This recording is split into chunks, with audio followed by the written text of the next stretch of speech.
Mesdames, Messieurs, bonjour. Nous sommes aujourd'hui à la 4e séance de ce cours du Collège de France sur les politiques migratoires de par le monde. Nous sommes arrivés à mi-parcours de ce cours, 3 séances derrière nous, 3 autres devant. Nous allons traiter aujourd'hui, je vais traiter du paradoxe libéral. Je vous expliquerai de quoi il s'agit. Je vais me centrer aujourd'hui sur la vision des politiques migratoires par les sciences politiques, qui sont évidemment les premières concernées par ce sujet, mais pas les seules.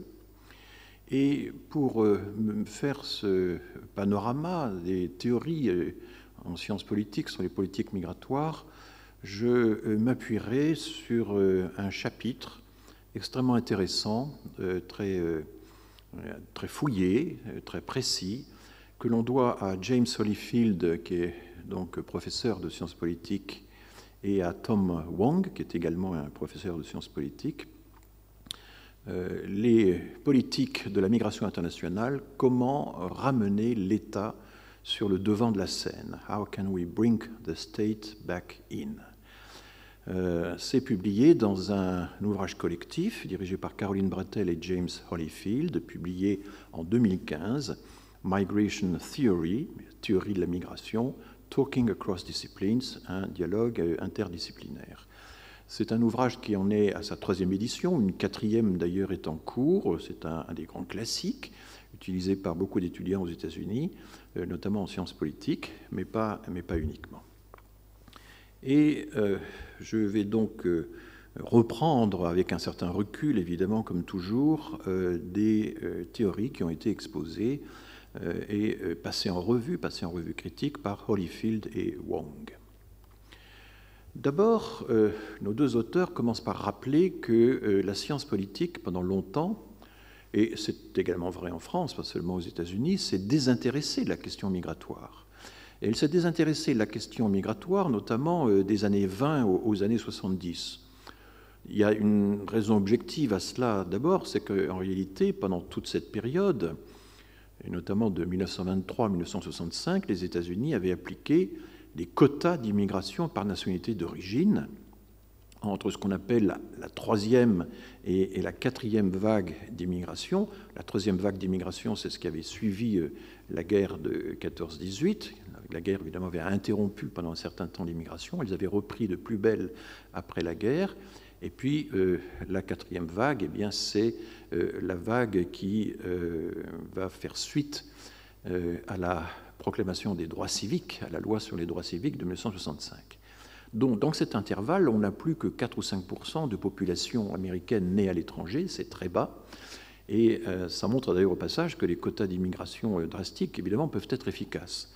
Je rappelle ce qu'étaient ces quotas. C'était des quotas non pas sur une base raciale, mais sur une base de nationalité d'origine. C'est-à-dire que la décision avait été prise d'admettre une distribution des flux d'entrée aux États-Unis qui conservait les proportions de la population résidente distribuée par nationalité, non pas dans le dernier recensement, mais dans l'avant-dernier recensement.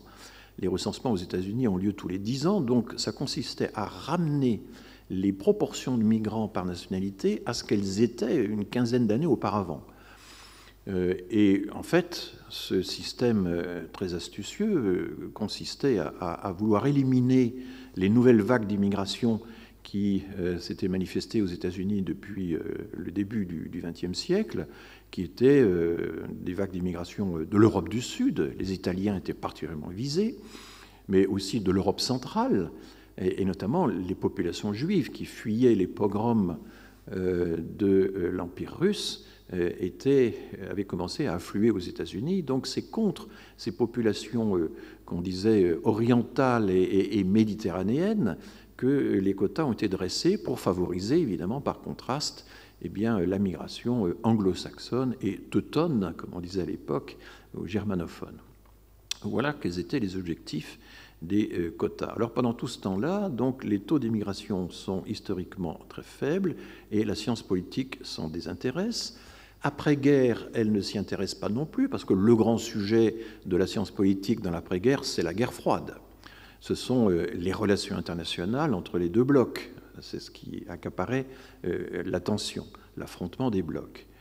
Et l'immigration, par rapport à ces grandes données géopolitiques, ces affrontements géopolitiques, c'était une petite affaire interne gérée par chaque État, et ça n'était pas du tout un sujet noble. Mais on a en France un peu le même problème. Dans les années 50, 60, début des années 70, très peu de gens s'intéressent à l'immigration. C'est un sujet qui n'était pas très élevé dans la hiérarchie des sujets dignes d'intérêt. On oublie ça aujourd'hui, mais je me souviens très bien que quand j'étais jeune chercheur, au début des années 70, la sociologie de la famille, par exemple, était un sujet très peu coté, et l'immigration très peu également.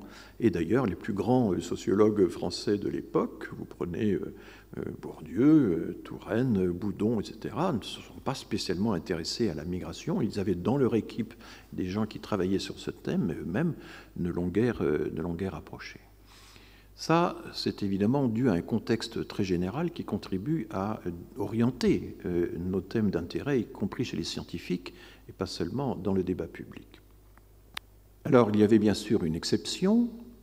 Quelques européanistes américains, quelques chercheurs américains spécialistes de l'Europe se sont intéressés aux migrations de travail en Europe de l'Ouest. C'est ça qui est formidable, évidemment, avec le monde américain de la recherche. Ils sont tellement nombreux que dans le nombre, il y a toujours des choses très intéressantes à repérer. Et à l'époque, c'était des migrations de travail, c'était les Gastarbeiter, c'était une immigration que l'on pensait être essentiellement une immigration de rotation de travail, notamment celle des Italiens, des Espagnols, puis des Portugais, dans des pays comme, évidemment, la France, la Belgique, les Pays-Bas, l'Allemagne, la Suisse, etc.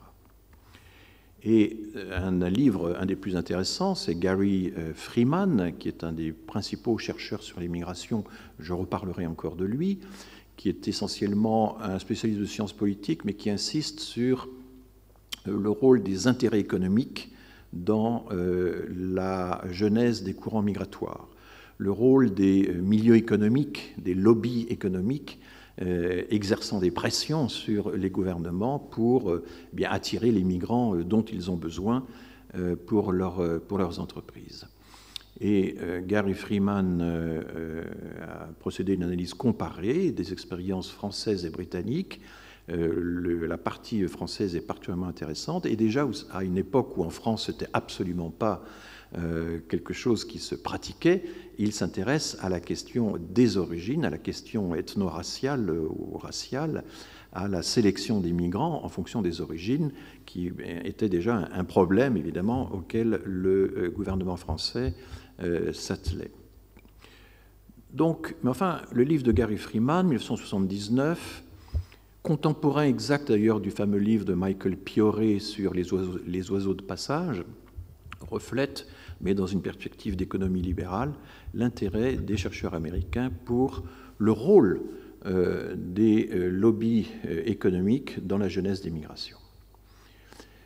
Mais les deux auteurs qui sont aujourd'hui, je dirais, célébrés par les spécialistes de sciences politiques pour avoir remis l'État sur le devant de la scène, ce sont Theda Skocpol et Aristide Zolberg. Theda Skocpol est connu pour une série d'ouvrages et d'articles.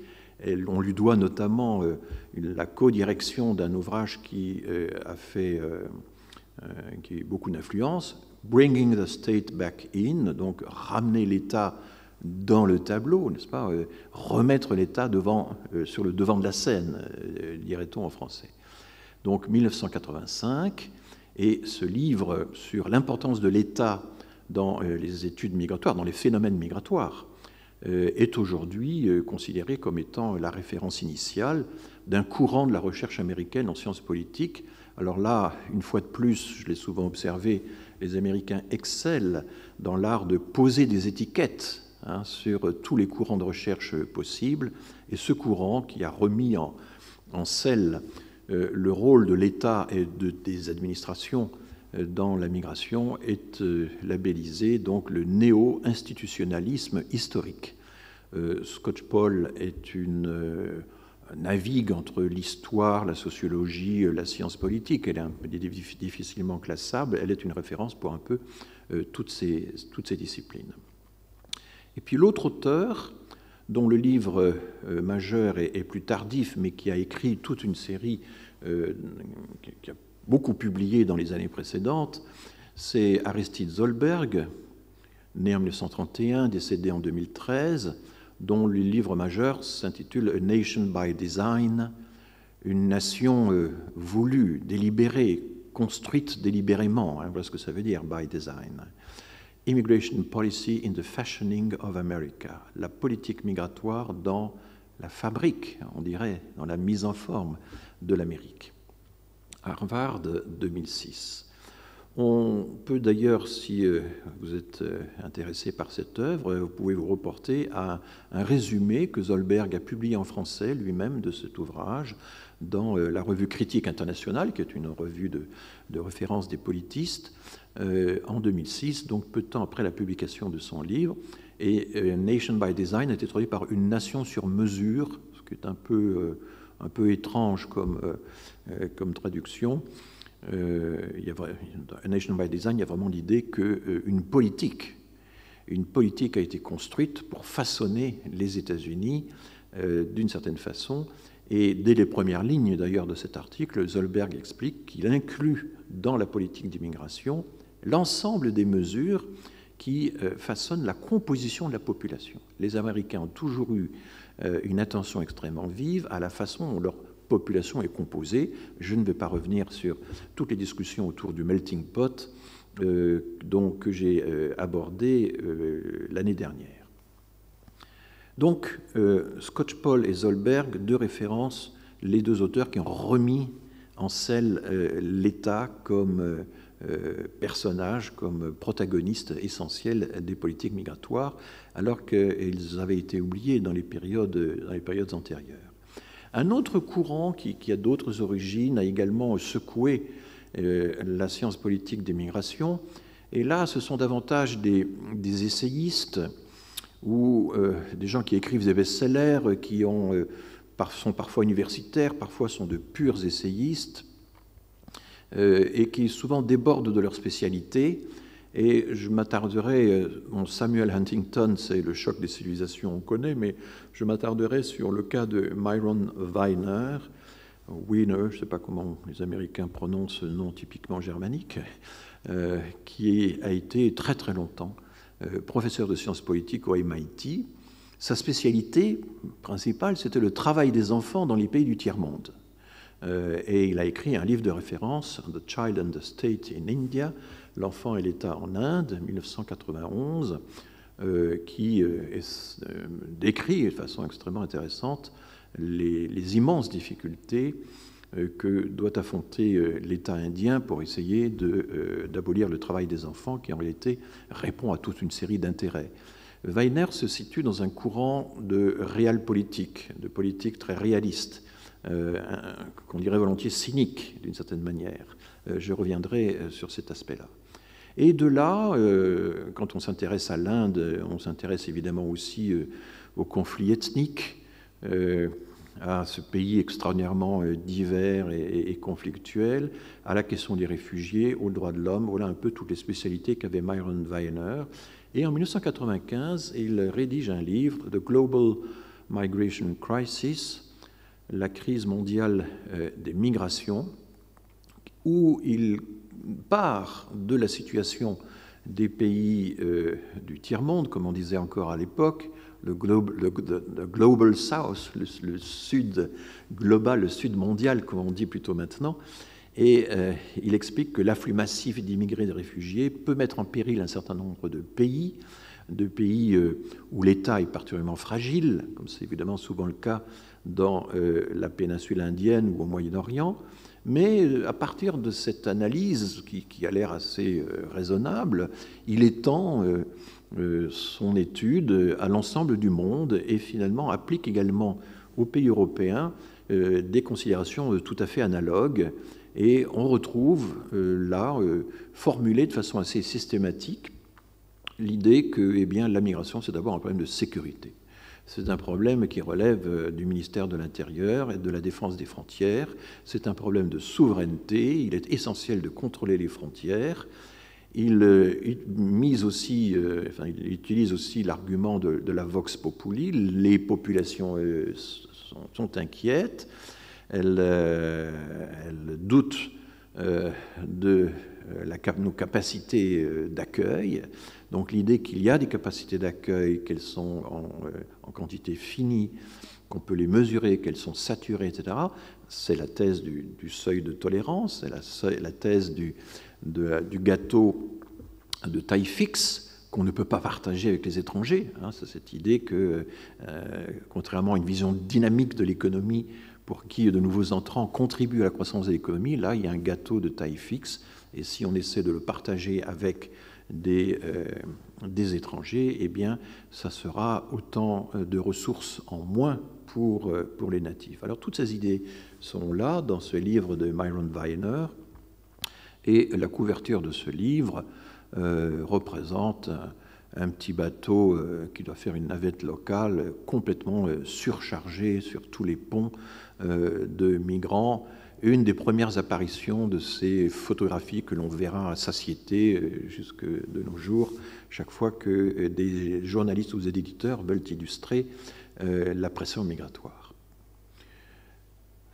Outre Myron Weiner, d'autres National Security Analysts, ces personnes qui analysent les migrations sous l'angle de la sécurité nationale.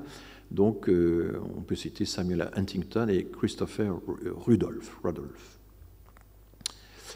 Alors, il y a effectivement un lien entre les migrations et l'État, bien sûr.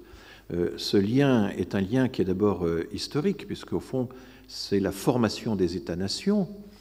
J'en avais parlé longuement à propos de la France et de la façon dont le Royaume de France a peu à peu conquis ces provinces et s'est posé la question de leur intégration et de leur assimilation, qui n'a pas été une mince affaire.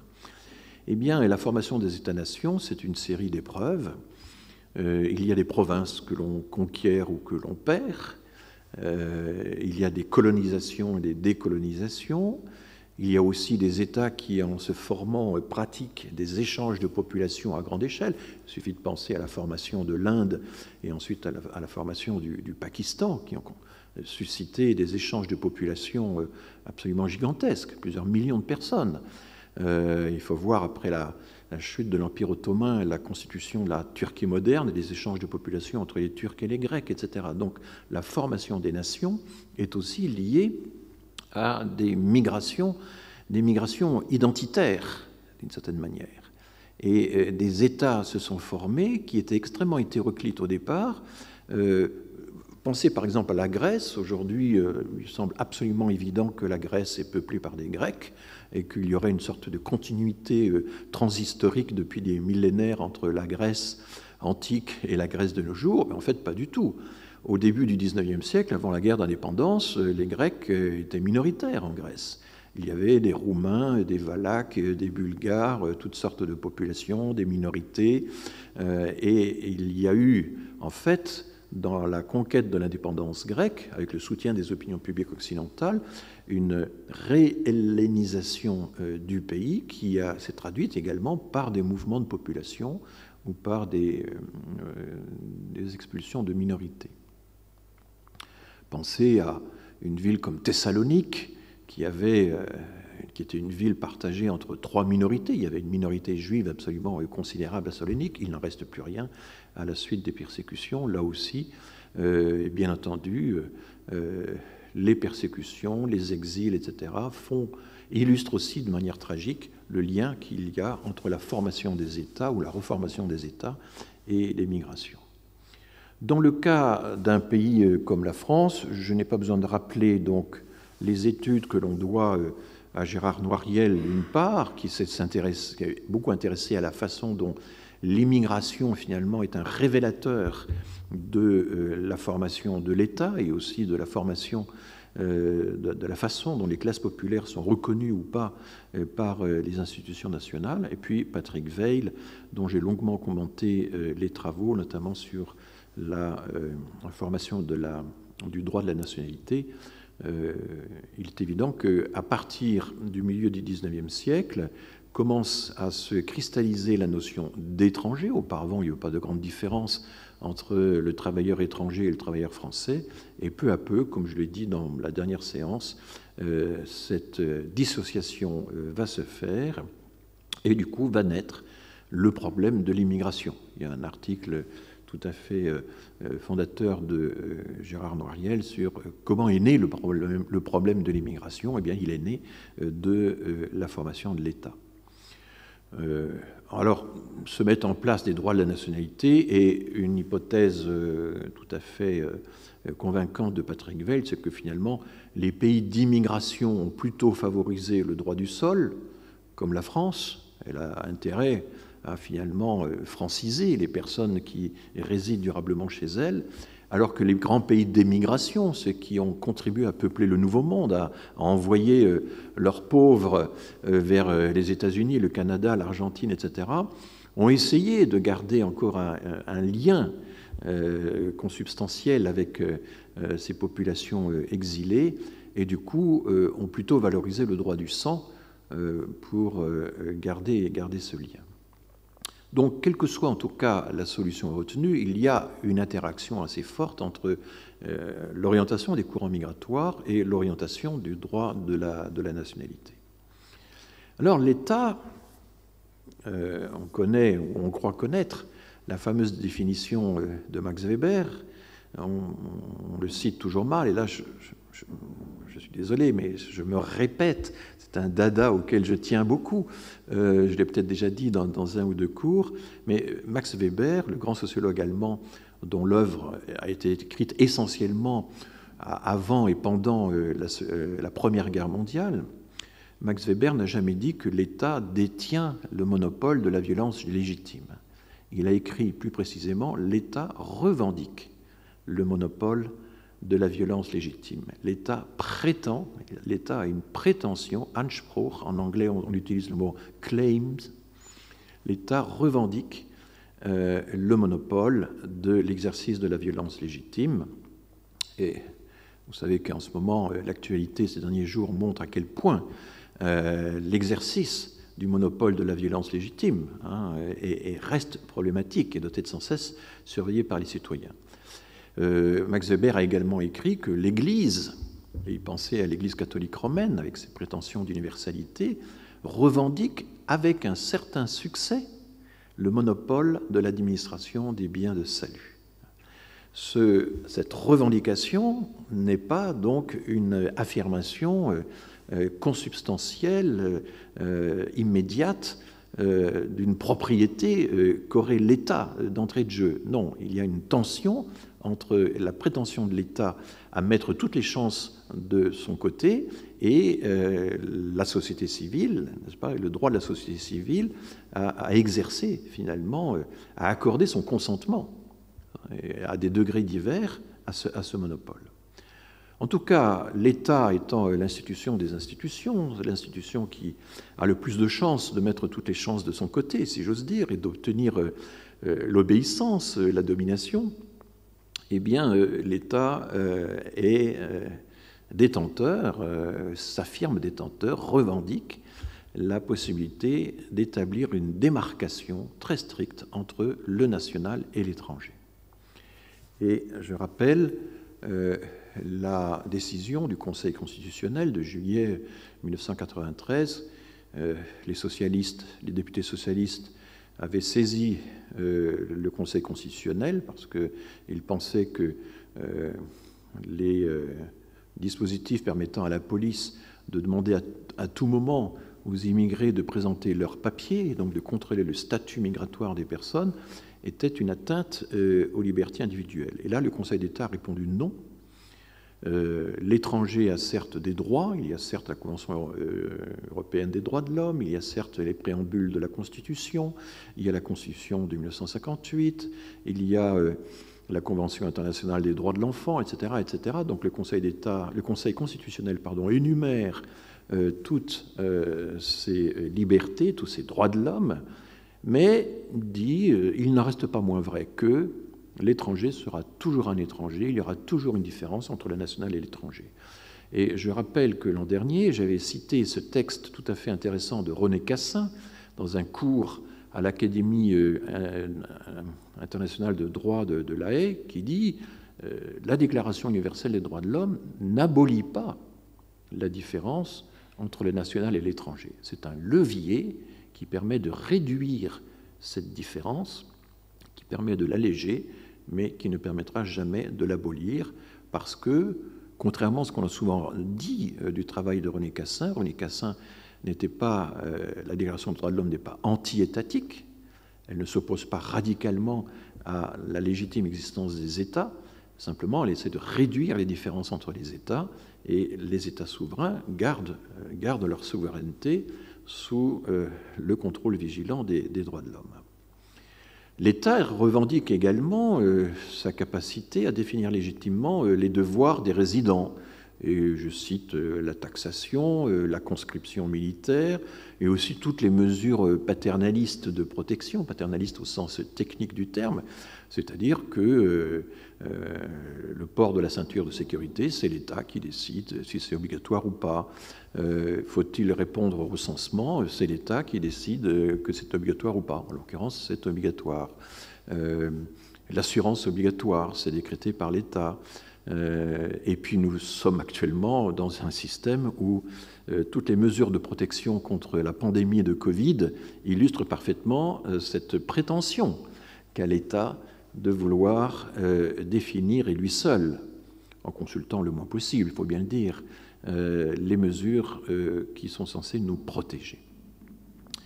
Et finalement, cette prétention de l'État va jusqu'à définir légitimement, mais finalement, qui a droit à quoi sur notre territoire?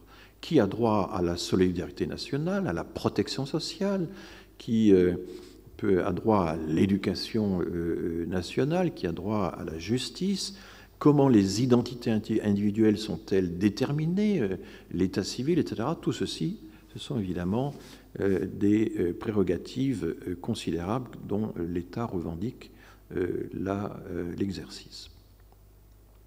Un auteur qui a porté ceci donc à l'extrême, c'est Pierre Bourdieu, avec la notion de pensée d'État, et notamment dans le cours qu'il a délivré ici même au Collège de France, le cours sur l'État. Et Abdelmalek Sayad, collaborateur de Bourdieu, complice de Bourdieu en Algérie. Ils se sont rencontrés en Algérie, ils ont travaillé ensemble, et ensuite Sayad a rejoint Bourdieu, comme vous le savez, a écrit un article « Immigration et pensée d'État » dans Actes de la recherche, le numéro 129 en 1999. Et l'autre jour, Sylvain Laurence de l'EHESS, jeune directeur d'études à l'EHESS, que j'avais invité dans mon séminaire du 16 novembre, nous a rappelé ces textes fondateurs sur la notion de pensée d'État. Pour Abdelmalek Sayad, la pensée d'État, c'est fondamentalement la démarcation entre le national et l'étranger. C'est le fait que nous sommes tellement imprégnés de cette idée, nous sommes tellement habitués à l'idée qu'il y a une différence radicale entre le français et l'étranger que, en quelque sorte, nous gardons ça dans notre cerveau, et il est extrêmement difficile d'en faire une analyse objective, tellement nous sommes imprégnés de cette idée. Bon, je pense que la pensée d'État est un phénomène évidemment tout à fait fondamental, mais dont il ne faut peut-être pas non plus exagérer l'importance. Et je pense que, fort heureusement, l'État ne régit pas toute la société civile, loin de là. Il y a aujourd'hui tout un mouvement républicain ou hyper-républicain, peut-être même ultra-républicain, qui semble croire que l'État doit régir toute la société civile de part en part, que le lien social, ce serait essentiellement un lien entre l'individu et l'État, et que tout le reste serait relativement secondaire, même s'il faut bien en reconnaître l'existence. Non, l'État ne régit pas toute la société civile. En réalité, si on en reste au domaine de la migration internationale, eh bien, je pense que ces prétentions au monopole du contrôle des entrées, et autrefois, sous l'Ancien Régime, c'était aussi le contrôle des sorties, ou dans les régimes communistes, par exemple, en tout cas, ces prétentions au monopole du contrôle des circulations entre les pays se heurtent à toute une série de limites, à toute une série de pressions dont les auteurs américains nous parlent de façon tout à fait intéressante. Vous voyez, le détour que j'opère là me permettra de revenir à cette bibliographie américaine intéressante. Bon, première limite à la prétention de l'État à contrôler les mouvements migratoires, eh bien, il y a d'abord, je dirais, le contrôle démocratique et judiciaire des actions de l'État en la matière. Les actions de la police hier contre les migrants, ou avant-hier contre les migrants qui s'étaient installés place de la République, eh bien, ont donné lieu à une action en justice. Il y a des protestations qu'on peut élever, il y a des actions en justice, il y a un contrôle du contrôle.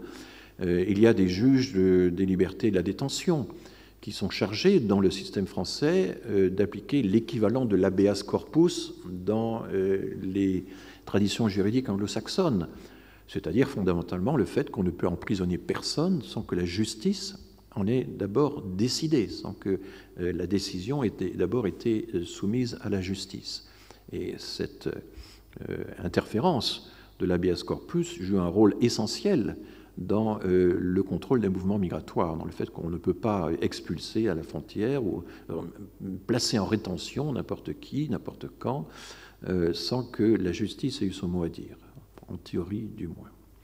Une autre limite, d'une toute autre nature et très complexe, à la prétention de l'État à régir la société civile, c'est que l'État est lui-même soumis à des mouvements d'opinion, est en but à des mouvements d'opinion, qui vont de collectifs citoyens qui peuvent agir par exemple à la frontière pour favoriser l'accueil des migrants, à des groupes de pression ou médiatiques ou des essayistes, et que j'appelle, alors c'est une expression que je lance ici aujourd'hui, je ne l'avais jamais utilisée jusqu'à présent, mais les causeurs du peuple, c'est-à-dire des intellectuels ou des journalistes qui prétendent défendre la cause du peuple, qui parlent pour le peuple, et qui détourne donc la vieille expression gauchiste de la cause du peuple, comme l'avait fait Patrick Buisson, ancien conseiller de Sarkozy, qui a écrit un livre intitulé « La cause du peuple ». Eh bien, il y a tout un courant maintenant que j'appellerais les causeurs du peuple. Ce sont des gens qui sont absolument convaincus, et c'est très intéressant comme phénomène, que le peuple a raison, un peu par définition, et que ce qu'il faut, que la tâche, la mission de l'intellectuel, c'est surtout ne jamais être en retard sur les opinions du peuple. Il faut absolument, finalement, se mettre à la remorque du peuple, exposer ses raisons, ses motifs, d'où l'importance considérable qui est accordée au sondage d'opinion par ce courant. Et évidemment, on peut interpréter cette polarisation entre des collectifs citoyens d'une part et les causeurs du peuple de l'autre dans un autre langage. Il y a les minorités agissantes qui existent à droite, à gauche, à l'extrême droite, à l'extrême gauche, mais il y a aussi la majorité qui impose ses vues, et je rappelle que dans l'histoire américaine, il y a une longue tradition de dénonciation de la tyrannie de la majorité. Il y a une grande méfiance vis-à-vis de la tyrannie de la majorité. La tyrannie de la majorité, c'est le fait que la majorité ne tient pas compte de l'existence des minorités. Ce n'est pas une critique de la démocratie d'utiliser cette expression, mais se dire, attention, il y a une majorité qui est définie démocratiquement, mais cette majorité ne peut pas se débarrasser des minorités, ne peut pas nier l'existence des minorités. Et donc, cela fait partie de la démocratie éclairée par les droits de l'homme, de veiller à ce que la majorité n'exerce pas sa tyrannie contre les minorités. Donc tout ceci, ce sont autant de pressions qui s'exercent sur l'État, notamment dans le domaine des politiques migratoires. La logique universelle des droits, c'est finalement une autre instance qui limite le pouvoir des États. Alors tout le problème, moi c'est ma théorie, mais elle n'est pas partagée par tout le monde, consiste à dire que la logique universelle des droits n'est pas quelque chose qui nous est étranger, n'est pas quelque chose qui nous est imposé de l'extérieur, que nous avons pris part, en tout cas la France, à des degrés variables selon notre histoire, mais nous avons finalement réussi à prendre part à la définition des droits universels. C'est à Paris en 1948 que la Déclaration universelle des droits de l'homme a été proclamée par l'Assemblée générale des Nations unies. Il y a l'héritage révolutionnaire français, qui a des interactions très fortes avec la Révolution américaine, mais tout ceci donc fait partie d'un héritage, notamment des pays occidentaux. Je rappelle, et je l'avais rappelé l'an dernier, mais je trouve que c'est très important de revenir là-dessus, que la Déclaration universelle des droits de l'homme n'a pas été faite uniquement par des Occidentaux, qu'il y avait dans le groupe des rédacteurs de la Déclaration des droits de l'homme, et il y avait un Chinois, il y avait un Libanais, il y avait un Canadien, un Français, qui est René Cassin, il y avait un Russe, bon. Mais le Libanais et le Chinois ont joué un rôle tout à fait essentiel dans la rédaction de la Déclaration universelle des droits de l'homme, empêchant, par exemple, qu'il soit fait la moindre mention de la divinité ou de Dieu ou de la nature comme référence à une sorte de droit universel ou de droit naturel. Donc là, je ne suis absolument pas d'accord avec cette idée qui se répand un peu, notamment en Amérique latine, de la multiversité, l'idée que l'universalité des droits serait une atteinte à la diversité naturelle des références juridiques de par le monde. Il faut rappeler que la Déclaration universelle des droits de l'homme a été une collaboration entre un très grand nombre de pays du monde. Le principal conflit à l'époque, c'était l'opposition évidemment entre le bloc capitaliste et le bloc communiste, mais du coup les pays tiers, les pays du tiers-monde, ont joué un rôle dans la rédaction finale. Bien sûr, la logique des intérêts économiques, les besoins des entreprises, l'organisation de plus en plus mondiale du marché du travail et une limitation considérable à la logique autonome de l'État. Le marché du travail, ça peut être un marché du travail très local. Un hypermarché peut recruter du personnel alentour s'il le décide. Il n'est pas contraint, aucune loi, aucun dispositif légal ne l'en empêche. Mais il y a aussi évidemment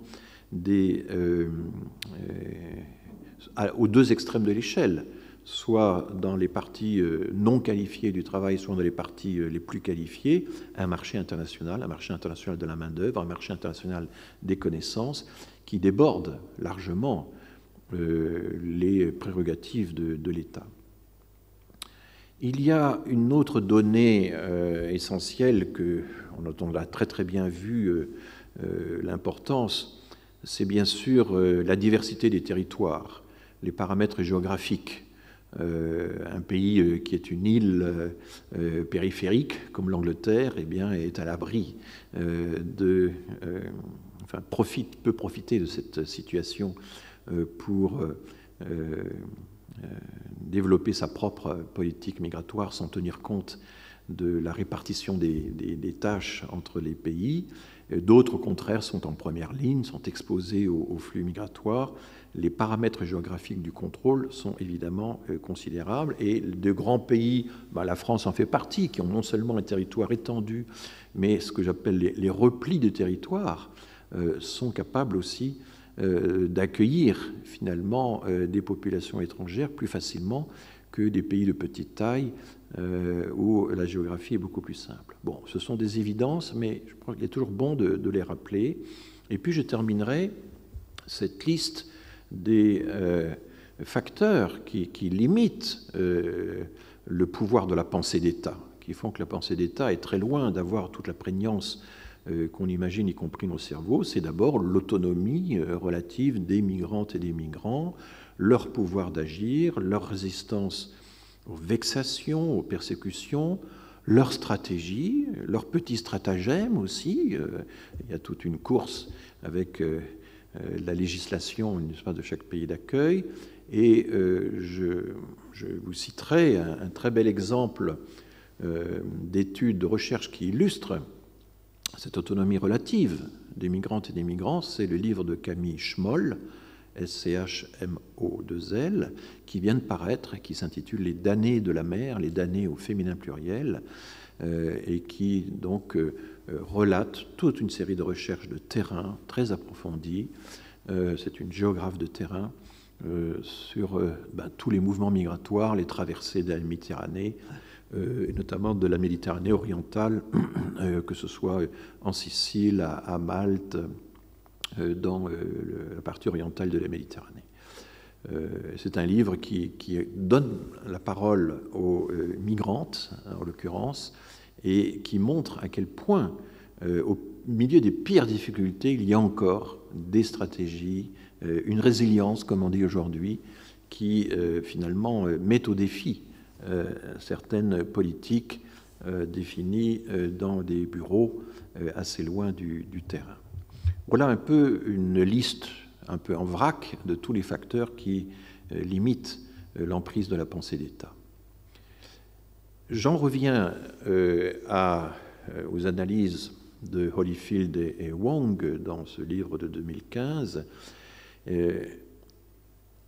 qui part d'une affirmation qui est intéressante et peut sembler un peu étrange, à savoir que l'immigration est un problème créé par l'affirmation de la souveraineté des États au cours du XIXe et du XXe siècle.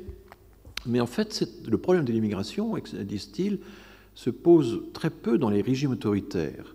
Dans les régimes autoritaires, l'opinion publique ne compte pas. On peut développer l'État peut développer sa politique sans en tenir compte. Et c'est un paradoxe que j'illustrerai tout à l'heure, que des régimes autoritaires sont parfois plus bienveillants envers l'immigration que des régimes libéraux. C'est dans des régimes libéraux, dans des démocraties libérales, là où l'opinion compte, où le citoyen a voix au chapitre, par différents canaux qui peuvent être directs, comme des manifestations, des expressions de toutes sortes, par la représentation parlementaire, via les sondages, etc. C'est dans ces démocraties libérales que l'immigration est un problème, peut se constituer en problème. Et je vous cite la phrase de Holyfield, qui est une expression assez ancienne.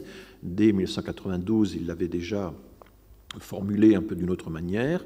C'est reformulé dans le texte de 2015 de la façon suivante: presque par définition, plus une société est libérale et démocratique, plus il y a de chances que le contrôle des migrations devienne un problème et qu'on y observe un certain niveau de migration non voulue. Donc c'est dans les démocraties libérales que l'opinion a le plus de chances de s'insurger contre le fait qu'il y a plus de migration qu'on ne le souhaiterait, qu'une partie de l'immigration, finalement, n'aurait pas été décidée démocratiquement. C'est un thème qui est très, très fréquent chez un certain nombre d'essayistes. J'ai été frappé, par exemple, par le livre d'Alain Finkielkraut, « L'identité malheureuse ». C'est un thème important pour lui. Nous n'avons pas décidé démocratiquement des quantités d'immigrants que nous avons aujourd'hui dans notre société. Ça s'est fait par un mécanisme. Quelques personnes, apparemment, l'auraient décidé, on ne sait pas trop. Il y a un chemin qui a été suivi et nous sommes maintenant prisonniers de décisions qui ont été prises il y a plusieurs décennies, dans les années 70, sans que le peuple ait pu se prononcer. C'est un thème très très important actuellement, à droite, à l'extrême droite, enfin, mais pas uniquement. Donc je répète ce que dit Holyfield, je vais le dire en anglais: almost by definition, the more liberal and democratic a society is, the greater the likelihood that migration control will be an issue, and that there will be some level of unwanted migration. Il y aura donc à ce moment-là un certain niveau de migration non voulue, de migration indésirable ou non anticipée. Une illustration très intéressante de cette théorie a été fournie par un livre tout à fait passionnant, un grand livre qui a suscité beaucoup d'écho, paru aux presses universitaires de Harvard en 2014. C'est un livre qu'on doit à David Scott Fitzgerald, en un seul mot, et David Cook Martin. Et ce livre a un titre un peu curieux, Culling the Masses. Culling, C-U, pardon, C-U-2-L-I-N-G, Culling the Masses. Culling, c'est le même mot que le français cueillir. Ça veut dire trier, sélectionner. Quand on cueille, on choisit, to pick en anglais. Et du coup, c'est très utilisé par les éleveurs de bétail aux États-Unis ou par les chasseurs. Culling, to cull, c'est éliminer les bêtes en excédent. C'est réguler la taille du bétail en éliminant les têtes supplémentaires. Donc, culling the masses, au fond, trier dans les foules, trier dans les masses de migrants qui nous arrivent. Et le sous-titre, l'origine démocratique des politiques racistes d'immigration dans les Amériques. Les Amériques, car le périmètre de l'étude de Fitzgerald et Cook-Martin, c'est ce qu'ils appellent l'hémisphère ouest, l'expression américaine. L'hémisphère ouest, c'est l'Amérique du Nord, l'Amérique centrale, l'Amérique du Sud et aussi parfois une certaine partie des États du Pacifique. Ça peut inclure l'Australie, par exemple, dans cet hémisphère ouest, qui est une notion évidemment à laquelle nous, Européens, nous ne sommes pas habitués. C'est un livre étonnant car il développe une histoire des politiques de sélection ethno-raciale dans 6 grands pays d'immigration de 1790 à 2010. Donc, sur plus de 2 siècles, et ces 6 grands pays d'immigration sont les États-Unis, le Canada, Cuba, le Mexique, le Brésil et l'Argentine. Mais en fait, il y a toute une série d'annexes méthodologiques. C'est un livre qui a une facture très quantitative aussi, avec une modélisation statistique très, très avancée.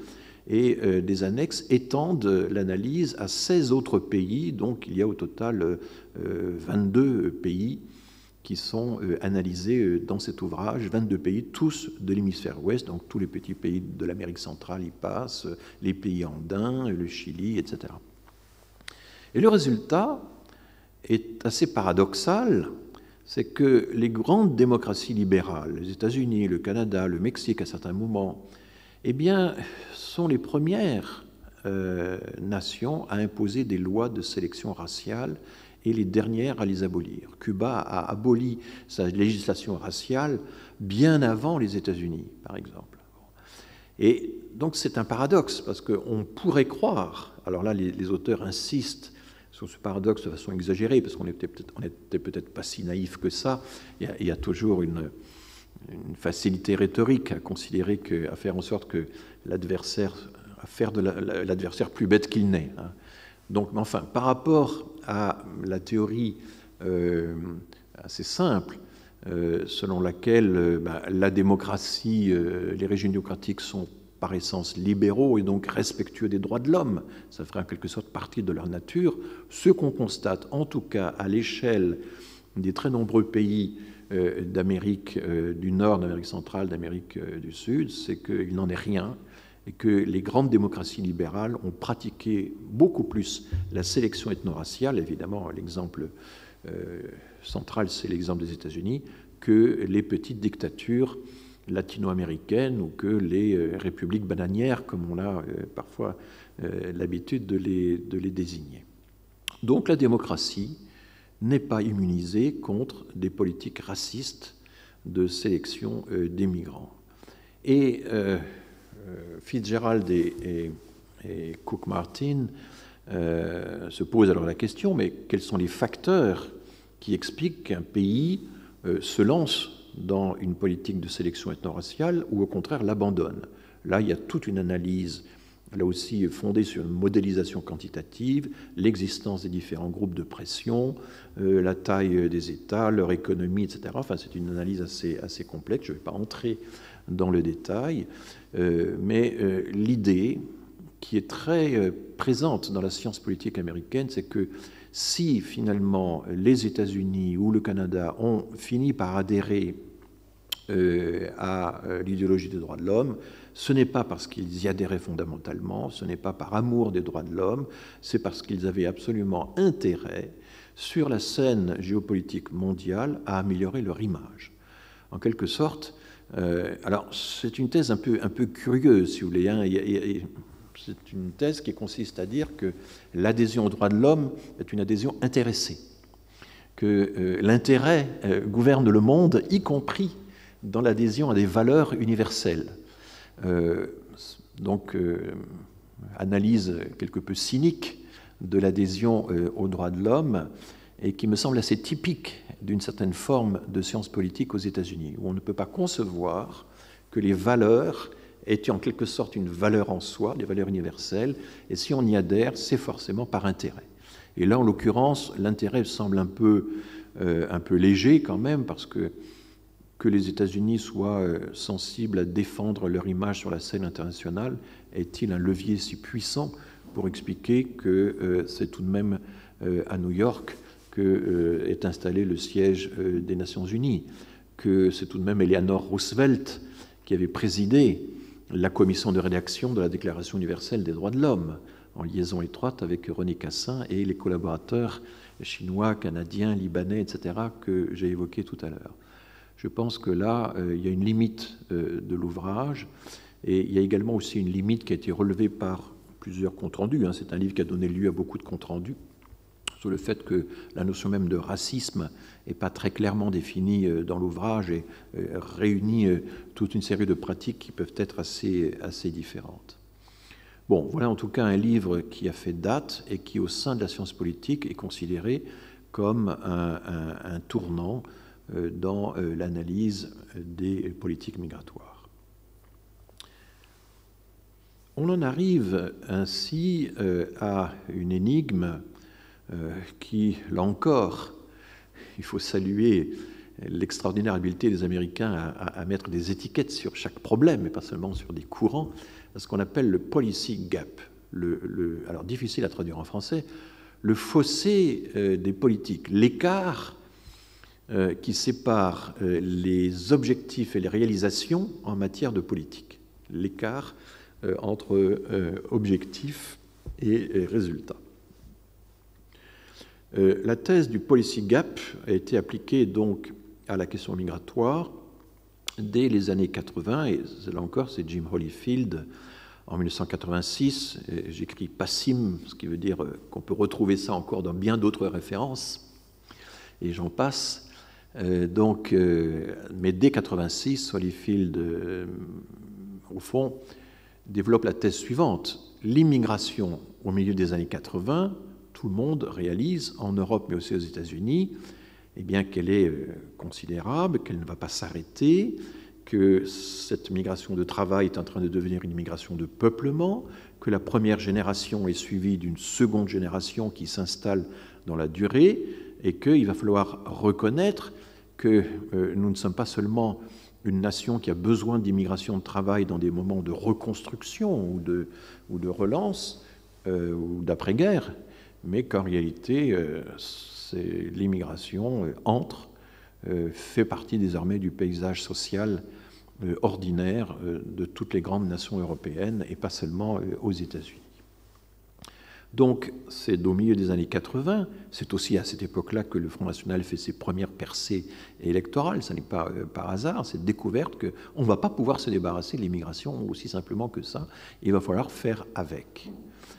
Et du coup, les politiques de contrôle et de réduction de l'immigration, qui se sont développées très fortement en France dans les années 70, sous la présidence de Valéry Giscard d'Estaing, politique qui prétendait faire revenir en Algérie 1 million de personnes, politique qui essayait, après la crise du pétrole, d'organiser des retours et de diminuer les flux, de négocier des accords bilatéraux avec les pays d'origine pour retenir les migrants. Eh bien, cette politique ne marche pas. Et s'il y a une certaine stabilisation du nombre de migrants, on n'arrive pas du tout à la réduire. Cette stabilisation relative, comme je l'ai dit la dernière fois, dans la séance précédente, est plutôt liée à la crise économique des années 70, à une attractivité réduite de la France à partir de 1974, qu'à l'effet direct des politiques de réduction des effectifs de migrants. Et donc, le policy gap s'énonce de façon extrêmement simple, et je vous cite Holyfield, « Les démocraties libérales accueillent toujours plus d'immigration que n'en voudraient les politiques et que n'en voudrait l'opinion publique. » Il y a toujours trop d'immigration par rapport à ce que voudraient les politiques, par rapport à ce que voudrait l'opinion publique. Alors, en termes un petit peu plus savants, et il faut comprendre ce vocabulaire un peu particulier, difficile à traduire en français. Il y a un écart entre les outputs et les outcomes. Les outputs, c'est tout ce que l'État, finalement, sur la scène publique, tout ce que l'État proclame. Ce sont ces programmes politiques, programmes des partis, ce sont les lois, tous les décrets, tous les dispositifs légaux, tous les dispositifs de contrôle qui sont mis en place, toutes les institutions qui sont créées. Voilà les outputs, donc en quelque sorte, finalement, des discours, mais des discours institués. Voilà. Et de l'autre, les outcomes, qui sont les résultats, dont on peut prendre la mesure statistiquement, objectivement, et finalement, ces résultats sont toujours en deçà de ce que les politiques avaient annoncé comme objectif. Alors, tout de suite, je vais citer quelques exemples tout à fait saisissants de politiques migratoires qui ont tout à fait échoué. Il y en a une qui est constante, qui est systématiquement déplorée, c'est le faible taux d'exécution des reconduites à la frontière décidées par les préfets. Alors, reconduite à la frontière est un vocabulaire qui a un peu changé de sens depuis 2011, j'en reparlerai tout à l'heure, on entrera plus précisément dans la question du vocabulaire, enfin, en tout cas, le taux d'exécution des décisions de renvoi à la frontière. Un autre exemple de politique migratoire qui a complètement échoué, un exemple de policy gap saisissant, c'est le fameux slogan « Immigration zéro » de Charles Pasqua, qui était ministre de l'Intérieur en 1993. Et évidemment, on ne s'est jamais, à aucun moment, rapproché de l'objectif, malgré le train des lois Pasqua, qui ont considérablement durci, n'est-ce pas, toutes les conditions d'entrée en France, y compris les conditions d'entrée des conjoints. Ce sont ces lois, par exemple, qui vont bannir systématiquement, qui vont introduire systématiquement des allusions à la polygamie dans tous les articles du Code civil, que ce soit l'admission au séjour, l'admission à la nationalité. On va bannir systématiquement la polygamie. On va créer ou relever considérablement des seuils de ressources, des surfaces d'appartements, etc., pour autoriser des migrations. Eh bien, malgré cette politique très dure et malgré tous les efforts accomplis dans les années 93-94, le slogan « Immigration zéro » n'a jamais eu de résultats tangibles. Et puis, un exemple sur lequel j'ai déjà beaucoup écrit, et qui est un peu au cœur de mon livre avec l'immigration, la fameuse politique d'immigration choisie, puisque l'idée c'était que l'immigration choisie supplante l'immigration subie, soit au moins aussi importante numériquement. On ne s'est jamais rapproché de cet objectif, même si une petite immigration économique a été recréée à partir de 2006, dans la loi Sarkozy de 2006. Donc voilà déjà 3 exemples de policy gap en matière migratoire qui semblent donc attester l'hypothèse de Holyfield, dans laquelle ce policy gap est quelque chose de constant, de structurel dans l'analyse des politiques migratoires. Bon, il y a eu tout de même des critiques à l'encontre de la thèse du policy gap, mais je vais réserver ça à la deuxième partie de l'exposé. Je vous propose de faire une brève pause. À tout de suite. La thèse du policy gap a suscité une série de critiques qui sont d'ailleurs évoquées dans le livre Migration Theory de Brattel et Holyfield. D'abord, certains auteurs contestent l'existence du fossé. Alors, ce sont essentiellement des auteurs qui se sont intéressés à l'expérience britannique des années 90. Vous savez qu'à cette époque-là, après la chute du mur, il y a eu un peu partout en Europe une crainte que les pays d'Europe centrale, enfin libérés, allaient se déverser dans les pays d'Europe de l'Ouest. Je me souviens qu'à cette époque-là, je dirigeais les études démographiques de l'INSEE, l'Institut national de la statistique, et beaucoup d'écrits, de tribunes avaient été écrites là-dessus, sur le fait qu'une vague migratoire venant d'Europe de l'Est allait venir en France. Alors on s'y préparait, on scrutait attentivement les origines des migrants qui se présentaient à la visite médicale de l'office de l'OMI, de l'Office des migrations internationales. Puis en fait, on ne voyait rien venir. Il y a eu un peu de mouvement, mais pas grand-chose. Finalement, des années de stage ont été imposées aux nouveaux membres de l'Union européenne, et c'est un peu plus tardivement, sous Tony Blair, finalement, que effectivement sont arrivés en nombre des migrants d'Europe centrale en Angleterre, mais encore plus nombreux en Allemagne. Les deux grands pays qui ont attiré les migrants européens d'Europe centrale, ou des États candidats, comme la Roumanie, eh bien, ça a été essentiellement l'Allemagne et la Grande-Bretagne, et quasiment pas, très très peu en tout cas, la France. L'Espagne, par exemple, en a accueilli davantage que nous. Donc, l'expérience britannique des années 90 ont fait dire à certains auteurs qu'il n'y avait pas de policy gap dans ce cas-là, puisque la Grande-Bretagne avait réussi à tarir les flux migratoires d'Europe centrale après la chute du mur. Bon.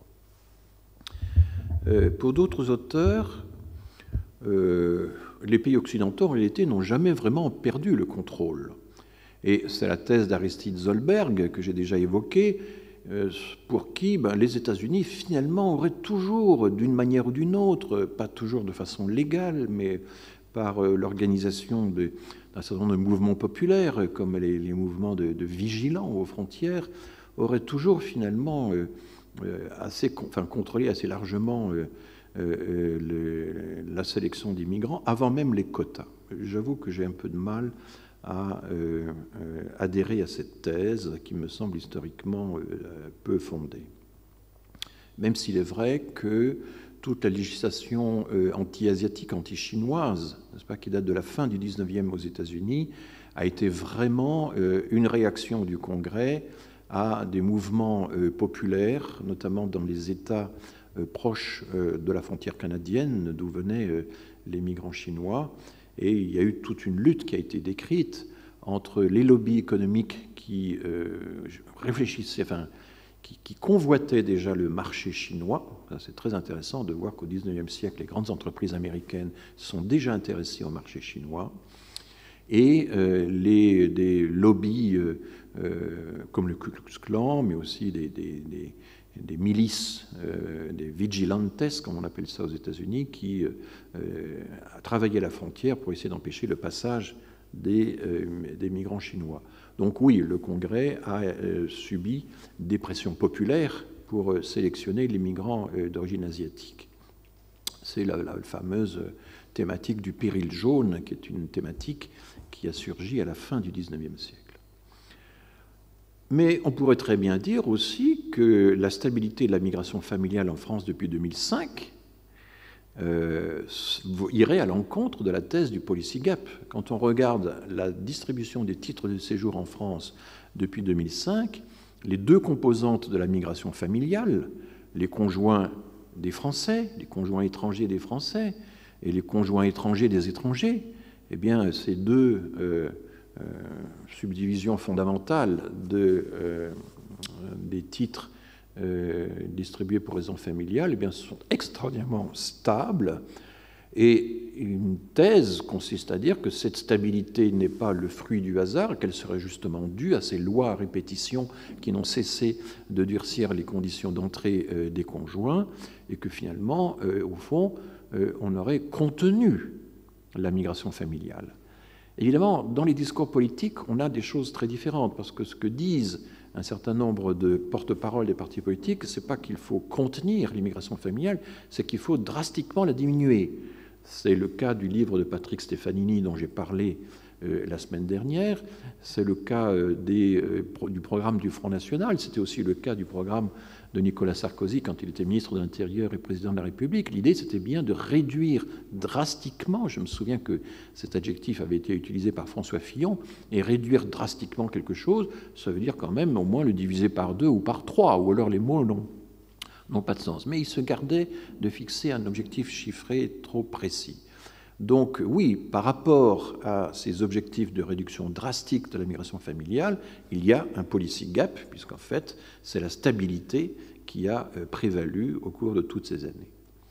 Alors on peut dire, et c'est une autre critique à l'encontre de la thèse du policy gap, que le gap, le fossé, le grand écart, s'il existe, ne tient pas à l'insuffisance des réalisations, mais à l'excès d'ambition. Proclamer qu'il faudrait avoir plus d'immigration choisie, c'est-à-dire de professionnels qualifiés, que d'immigration subie, entre guillemets, c'est-à-dire familiale, de refuge, estudiantine, etc., c'était en fait un objectif invraisemblable, qui n'avait aucune chance de tenir. J'ai eu le malheur de le dire à l'époque, alors que je dirigeais l'Institut national d'études démographiques, et je sais qu'en haut lieu, on m'en a beaucoup voulu d'avoir dénoncé le caractère totalement impossible de cette ambition. Donc il y a un gap qui peut surgir du fait que l'ambition affichée par les politiques est totalement déraisonnable par rapport, et ça n'est pas l'insuffisance des réalisations. Quand vous regardez par exemple la façon dont le Front National a strictement condamné la politique migratoire de Nicolas Sarkozy, j'ai examiné ça dans mon livre, il y a toujours l'idée, mais finalement, Nicolas Sarkozy s'était lancé dans de grandes déclarations visant à réduire l'immigration, et il n'en a rien fait. Et le Front National explique ce décalage sur un registre psychologique. Il a cédé, il n'a pas été assez courageux, il n'a pas été assez dur, il s'est laissé impressionner par des lobbies, par l'opinion publique, etc. Donc ça devient une question morale, et à aucun moment, dans cette analyse extraordinairement sommaire, n'interviennent des questions juridiques ou économiques de fond qui pourraient expliquer le fossé. Et donc, du coup, l'analyse du Front National, c'est que Nicolas Sarkozy a trahi les Français. C'est le langage de la trahison. Il avait promis, il avait présenté un niveau d'ambition très élevé dans la réduction de l'immigration. Il n'y a pas réussi, c'est qu'il a renoncé, et donc la trahison. Le thème de la trahison a été constamment utilisé par le Front National contre Nicolas Sarkozy et ses proches. Évidemment, ces analyses en termes psychologiques, le fait est un peu complotiste aussi, n'est-ce pas, ne valent pas grand-chose, ont un pouvoir explicatif qui est à peu près nul. Alors, l'idée, ce serait donc, bien, si on se fixe des objectifs réalistes, à ce moment-là, le fossé se résorbe. Mais en même temps, on sait très bien, et tout le monde l'expérimente dans sa vie sentimentale, professionnelle, éducative, etc. Il faut toujours viser plus haut pour essayer d'atteindre un objectif. Alors là, vous voyez que dans toutes ces analyses, on se promène entre des métaphores d'usage courant et des images qui sont un peu éloquentes, sont parlantes, mais que valent-elles vraiment? C'est en réalité assez difficile. Et donc, voilà, il faut viser plus haut que la cible pour avoir des chances de l'atteindre. Donc, il est normal qu'il y ait un excès d'ambition par rapport aux réalisations, de la même façon que dans l'activité professionnelle, on fixe à chaque salarié des objectifs qui sont un peu plus ambitieux que ce qu'il peut tenir. Il ne faut pas qu'il le soit trop, mais il faut quand même qu'il le soit un peu. Enfin, vous voyez ce genre de cote mal taillée entre l'excès et l'absence d'ambition. On a des cas également, et c'est une autre critique que l'on peut faire de la thèse du policy gap, des exemples où, d'une certaine manière, le fossé s'inverse. Par exemple, actuellement, depuis quelques années, la France, les autorités françaises expliquent que le pays est débordé par la demande d'asile, que nous sommes débordés depuis 2015. En fait, quand on regarde les données les plus objectives, on est resté quand même soigneusement à l'abri des plus grands flux, du plus grand afflux de demandeurs d'asile en 2014, en 2015, en 2016. Et donc, du coup, d'une certaine manière, on proclame, c'est assez étrange, une espèce d'autocritique ou de critique adressée aux adversaires, on proclame un niveau de réalisation excessivement faible par rapport à une ambition qu'il faudrait avoir. Et donc, du coup, c'est une aversion du fossé, n'est-ce pas? On n'a pas fait moins que ce qu'on voulait, on a en réalité, finalement, exagéré une pression migratoire qui, finalement, s'est avérée plus faible que ce qu'on annonce. Donc, alors, je vais prendre une analogie, une comparaison, parce qu'on peut se dire, au fond, le policy gap, est-ce que ça n'est pas quelque chose de banal?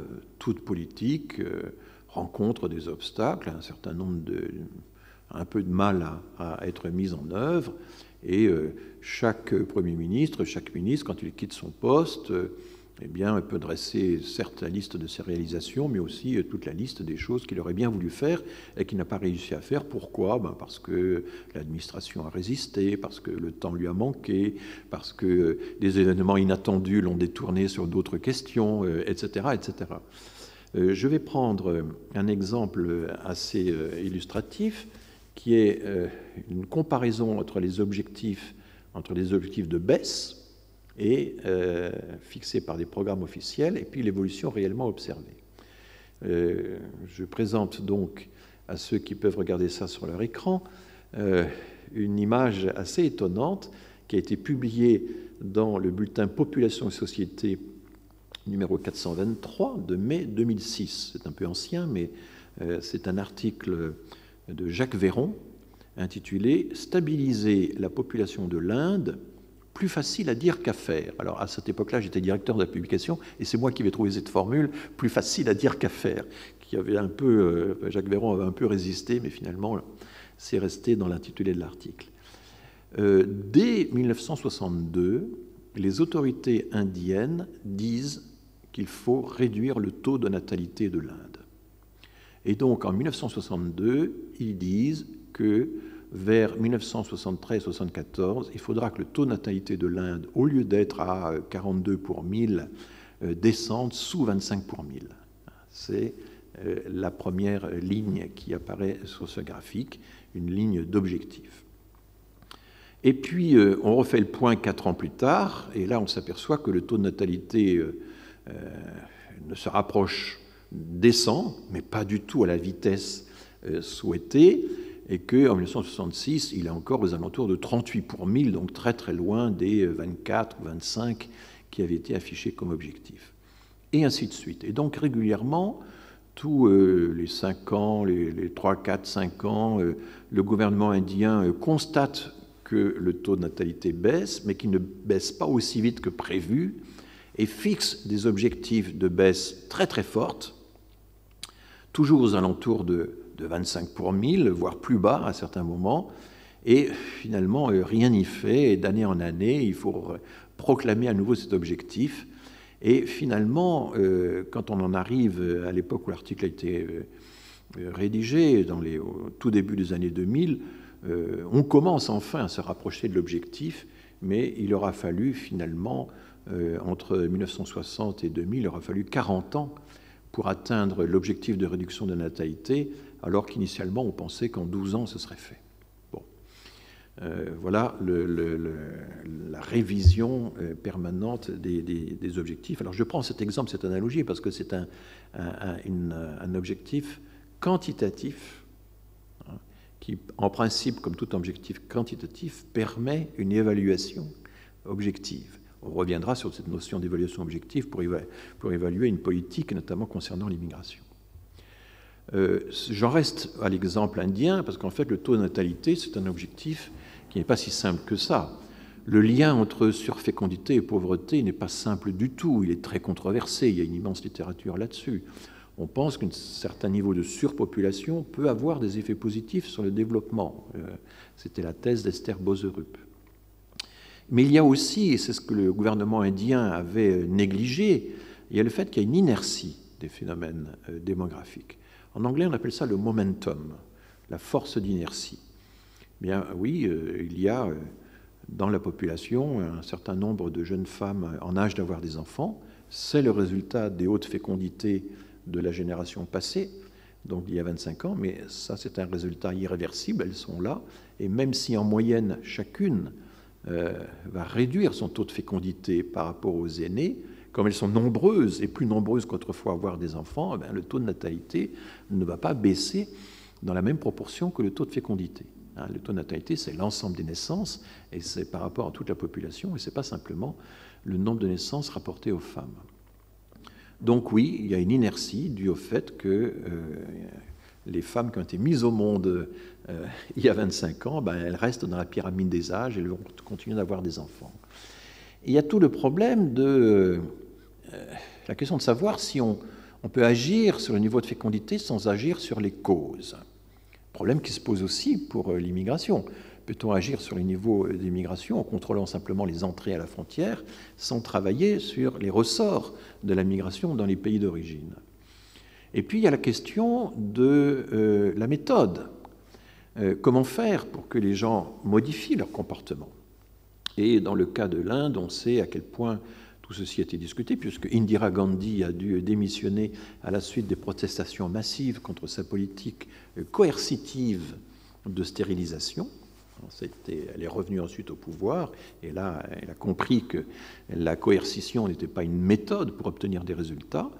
Et il y a plusieurs méthodes, c'est pas pour reculer la fécondité. On peut limiter les mariages précoces. On peut, par la loi, décider que l'âge au mariage sera reculé. Ça a une incidence assez forte sur la fécondité.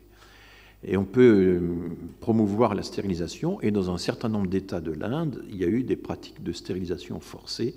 C'est tout à fait indéniable, parce qu'en plus, les autorités locales devaient produire des résultats chiffrés. Et du coup, la tentation d'utiliser un instrument coercitif était grande. Mais il y a aussi des incitations, une politique d'incitation. Par exemple, l'Inde a légalisé l'avortement assez tôt. Il y a eu des primes, il y a eu tout un effort pour implanter des services de santé reproductive. Il fallait former des personnels. Tout ceci, c'est toute une série d'aspects de la politique de réduction de la natalité qui, évidemment, ne se limite pas à des injonctions morales ou à des coercitions, évidemment. Et puis, on peut dire qu'après tout, le grand instrument politique de réduction de la natalité, c'est une politique de développement durable. Et ça, évidemment, c'est encore une toute autre affaire. Donc, je trouve que cet exemple est assez éclairant parce que sur chacun de ces points, on peut faire quelques analogies avec les politiques migratoires, même si, évidemment, cette analogie a des limites. Une analogie, c'est toujours intéressant de deux façons. C'est intéressant par les parallèles qu'on arrive à dégager, puis c'est intéressant par du moment où on identifie le moment où elle cesse d'être vraie. Et donc, il y a des questions qui restent en suspens et que Jacques Véron, dans son très bel article, avait parfaitement posées et qu'on peut développer aussi, et que se posent beaucoup de démographes. Est-ce que, par exemple, la baisse tendancielle de la natalité qu'on observe sur ce graphique, est-ce que c'est vraiment l'effet des politiques? Est-ce que c'est la répétition inlassable des mêmes politiques? Est-ce que c'est les efforts de l'État qui ont finalement abouti à ce résultat que la natalité a fini par baisser en Inde? Puisque passer de 42 pour 1000 à 27 pour 1000, c'est une baisse vraiment très importante, la ligne bleue sur ce graphique. Eh bien non, on peut penser que les changements de comportement peuvent être liés à autre chose que la politique de l'État. Il y a en plus des solutions autochtones. Alors ça, l'autonomie des personnes s'est traduite par le fait que l'avortement sélectif des filles a été pratiqué à grande échelle en Inde, et ça, le gouvernement ne l'avait pas prévu. Il a fini par lutter contre ces choses-là. Et on a un autre exemple qui est très intriguant, sur lequel les démographes ne sont pas d'accord, c'est la politique de l'enfant unique en Chine. Est-elle vraiment le facteur qui a expliqué la chute de la fécondité en Chine? Beaucoup de chercheurs pensent qu'elle n'aurait pas réussi à ce point-là s'il n'y avait pas déjà eu, au sein de la population, un désir de réduire la fécondité, désir d'autant plus important que désormais en Chine, l'éducation coûte cher, que l'investissement sur les enfants s'est considérablement augmenté en valeur, etc., etc. Donc la relation entre une politique et un outcome, entre un output politique et un outcome, c'est-à-dire des résultats chiffrés, elle est vraiment très très complexe, y compris dans cette affaire qui a l'air aussi simple que le taux de natalité. Alors, on a aussi parfois des exemples de policy gap qui se résorbent un peu d'eux-mêmes, et il y a le fameux exemple de la migration mexicaine. La migration mexicaine, à la suite notamment de la crise des subprimes, de la crise économique et financière de 2008, eh bien, s'est considérablement réduite. Et désormais, au bout de quelques années, Douglas Massey avait beaucoup insisté là-dessus, eh bien, le solde migratoire à la frontière mexicano-américaine est devenu nul. Il y a à peu près autant de Mexicains qui sortent des États-Unis que de Mexicains qui entrent. Et donc, les grandes périodes d'afflux de migrants mexicains considérables, puisqu'il y a 11 millions, 12 millions de personnes, de Mexicains aux États-Unis, cette période est désormais terminée. Et c'est essentiellement à la crise financière de 2008 qu'on le doit, et pas à une politique déterminée. Et je me suis retrouvé ce dessin que j'avais présenté autrefois à des étudiants de Sciences Po. C'est un dessin humoristique publié, je pense, aux alentours de 2008-2010. On voit deux migrants mexicains qui sont arrivés jusqu'à la frontière des États-Unis. Et puis là, l'oncle Sam, reconnaissable à son chapeau de forme, à son pantalon rayé, explique on n'a pas besoin d'ériger une barrière, une clôture à la frontière avec le Mexique. Les graphiques économiques suffisent. Just economic charts, et sont déployés donc derrière la frontière en pointillé tracée sur le sol du désert, sont déployés quelques graphiques, les layoffs, ce sont les licenciements. Inflation, c'est le taux d'inflation. Les foreclosures, ce sont les saisies d'appartements qui ont été hypothéqués. Donc voilà, l'ampleur des licenciements, des saisies immobilières, de l'inflation, etc. Ben, tout ça suffit à dissuader les migrants. Et effectivement, les deux migrants mexicains, il y en a un qui dit à son collègue « Forget it, let's go back ». Allez, laisse tomber, on va revenir chez nous. Donc, c'est une illustration assez amusante de la façon dont, effectivement, finalement, la dissuasion, les facteurs économiques suffiraient à interrompre la migration. C'est plus compliqué que ça, parce que les réseaux familiaux continuent d'exister, mais ces réseaux familiaux ont plutôt finalement diminué les va-et-vient que alimenté de nouvelles filières.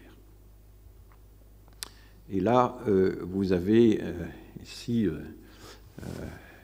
fallait bien qu'un jour il apparaisse dans mes diapositives, Donald Trump en costard-cravate absolument impeccable, avec sa cravate rouge, sa coiffure parfaitement lisse, tout ça en plein désert, le long de la frontière de l'Arizona, face au super patrouilleur de la frontière, Rodney Scott, donc effectuant une tournée d'inspection du mur. Et là, cette fois, ce n'est pas une petite clôture, c'est un mur qui doit faire au moins 3 mètres de haut, ou 4 mètres, c'est vraiment impressionnant, à San Luis, dans l'Arizona.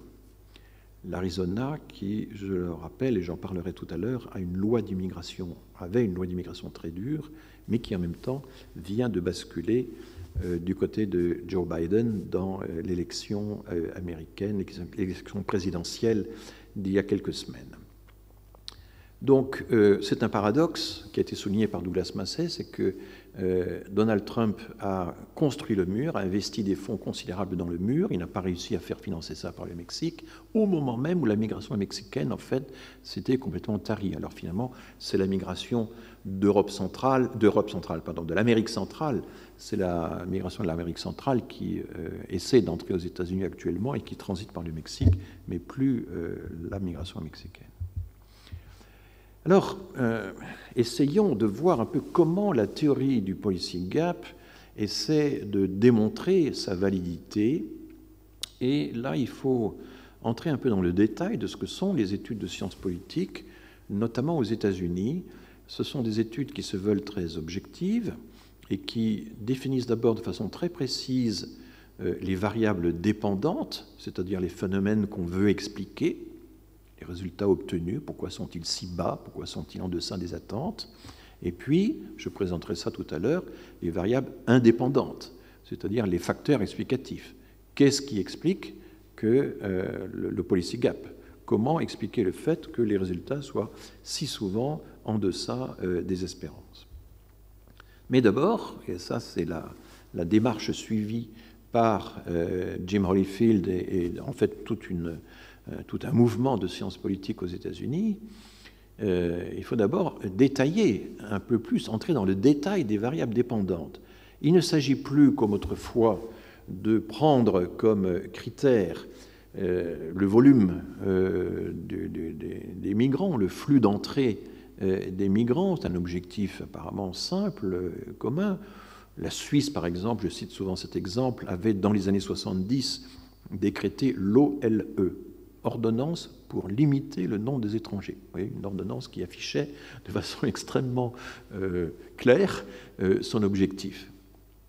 Appliqué depuis les années 70, ça aboutit à doubler le nombre d'étrangers en Suisse après 40 ans d'application. Donc, oui, les variables à prendre en compte sont beaucoup plus sont diversifiées, puisqu'on va étudier non seulement l'afflux chaque année, mais la population étrangère résidente ou émigrée, les stocks, comme disent les démographes. On va regarder toute une série d'autres dispositifs, comme les retours, plus ou moins volontaires. C'est très difficile de savoir dans quelle mesure les gens qui font l'objet d'une politique du retour avaient vraiment le choix ou pas. Ce n'est pas simple. Il y a toutes les formes d'éloignement du territoire. Éloignement, c'est un euphémisme pour désigner toutes les formes d'expulsion. Et là, il y a un grand livre de Tom Wong, le co-auteur de Jim Holyfield, mais qui a publié un grand livre dont je parlerai tout à l'heure, sur les différentes formes d'expulsion qui maintenant enrichissent toute la panoplie des politiques migratoires de contrôle. Il y a les rétentions, qui sont des enfermements, des emprisonnements préalables aux expulsions.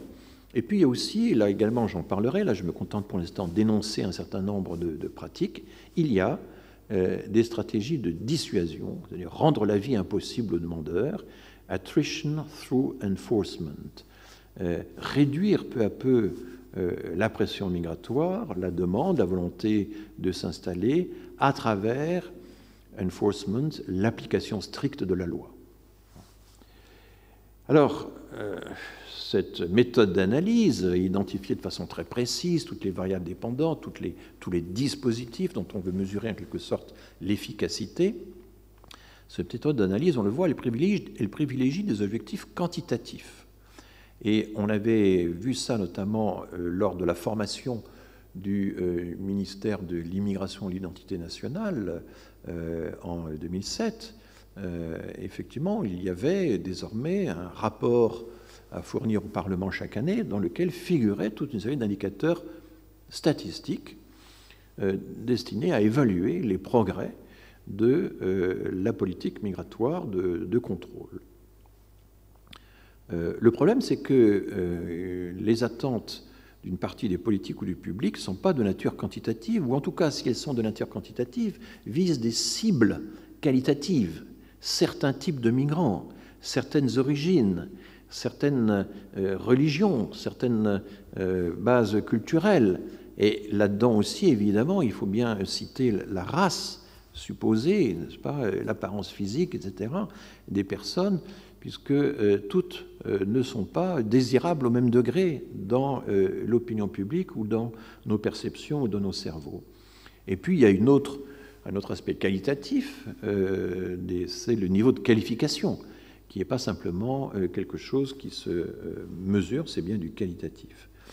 Donc la méthode d'analyse pêche un peu par le fait qu'elle privilégie des objectifs quantitatifs à des objectifs qualitatifs, qui sont pourtant très répandus dans le débat public. Et puis, assez curieusement, c'est toujours des objectifs de réduction, moins d'immigrés. Bon. Or, il existe tout de même des contre-exemples. Et je vais en citer deux qui appartiennent à deux périodes et deux pays complètement différents.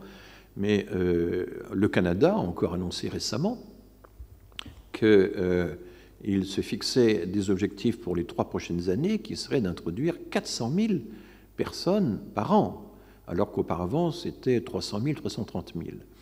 Et l'idée du Canada, c'est toujours d'avoir au moins 1% de sa population en plus chaque année, sous forme d'une immigration de travail sélectionnée, choisie, un système à points, un système correspondant aussi aux compétences qui sont requises par les diverses provinces. Enfin, il y a tout un système mixte maintenant.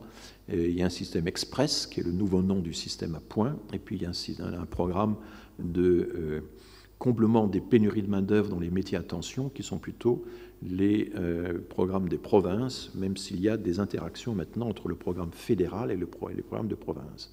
Donc au Canada, on a des objectifs chiffrés, mais des objectifs en hausse, des objectifs visant à augmenter le nombre de migrants. C'est pour ça qu'il est totalement paradoxal de citer les quotas du Canada en exemple dans nos politiques, comme on le fait régulièrement à droite. On l'a vu lors du récent débat parlementaire en janvier. Le Canada n'a pas de quota d'immigration pour avoir le moins d'immigration possible. Il a des objectifs qui se fixent pour plusieurs années et qui sont destinés à essayer de lisser et d'anticiper la croissance de la migration sur les années à venir. Vous voyez que c'est totalement différent. Et puis, j'avais analysé dans une séance précédente cet exemple historique tout à fait étonnant d'Alfred Sauvy, soucieux de rajeunir la France et pas simplement de combler les pénuries de main-d'œuvre dans l'après-guerre, et qui annonçait sans problème qu'il fallait plus de 5 millions de migrants pour établir nos équilibres démographiques. Donc il y a des exemples historiques où effectivement l'évaluation d'une politique, ça se mesure aussi au fait, mais est-ce que les objectifs de hausse ont pu être atteints ou pas? En l'occurrence, les objectifs de relèvement du nombre de migrants visés par Sauvy n'ont été accomplis que dans les années 70, donc 25 ans après son plan. Voici le livre de Tom Wong, qui est un livre très important. En 2015, Tom Wong,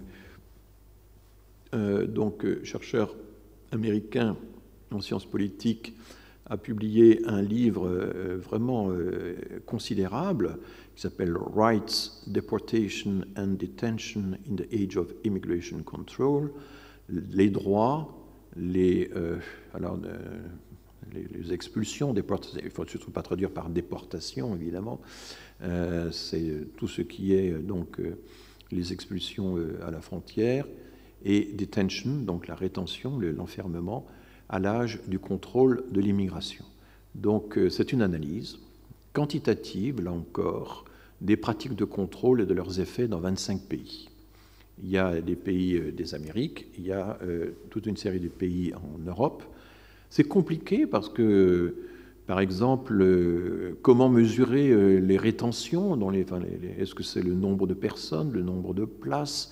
Est-ce qu'il faut prendre en compte le nombre de jours de détention? Enfin, quand on entre dans le détail de la mesure, et Tom Wong entre dans le détail de la mesure, il y a toute une série d'appendices méthodologiques, d'annexes méthodologiques à son livre qui entrent là-dedans. Évidemment, les choses se compliquent, mais donc il y a un travail considérable d'harmonisation des données, de confrontation des catégories, etc. dans ce travail. Ce n'est pas simplement de l'essayisme politique. Ça, c'est quand même intéressant dans la science politique américaine. C'est quand même la capacité de la science politique américaine à essayer d'objectiver les variables dont elle parle.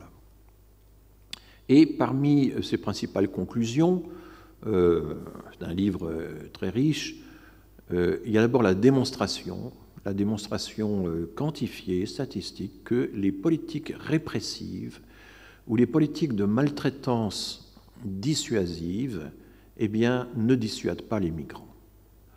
Elles peuvent augmenter le coût de la migration, mais elles ne modifient pas les raisons profondes de migrer. Et donc, du coup, il est vain d'espérer qu'on puisse stopper la migration jugée indésirable. Voilà la conclusion, une des conclusions très fortes à laquelle Wong arrive à partir d'une analyse extrêmement précise de toute une série de politiques migratoires à travers le monde occidental. Il souligne aussi beaucoup, avec force, l'abîme abysmal gap, le fossé, l'abîme qui existe entre les déclarations officielles en faveur des droits de l'homme et leur respect effectif. Et là, je vous renvoie au séminaire, la séance du séminaire où Virginie Guiraudon a présenté la politique européenne, où elle opposait, n'est-ce pas, en contraste, les déclarations des autorités de l'Union européenne sur l'accueil des migrants en Grèce et la réalité absolument sordide du camp de Lesbos. Et il y avait vraiment entre le discours et la réalité vraiment un abîme plus qu'un simple fossé. Tom Wang s'intéresse aussi beaucoup à la question de savoir quels sont les facteurs qui expliquent que la Convention internationale sur la protection des droits de tous les travailleurs migrants et des membres de leur famille, c'est l'intitulé complet, donc Convention internationale sur la protection des droits de tous les travailleurs migrants et des membres de leur famille, donc, qui date de décembre 90, qui n'est entrée en vigueur après 20 signatures qu'en 93, eh bien, a été ratifiée seulement par 45 des 192 États membres. Et parmi les États qui ont ratifié cette convention, aucun État de l'Union européenne n'apparaît. Wang explique que c'est un des traités internationaux sur les droits de l'homme les plus mal ratifiés, the most poorly ratified.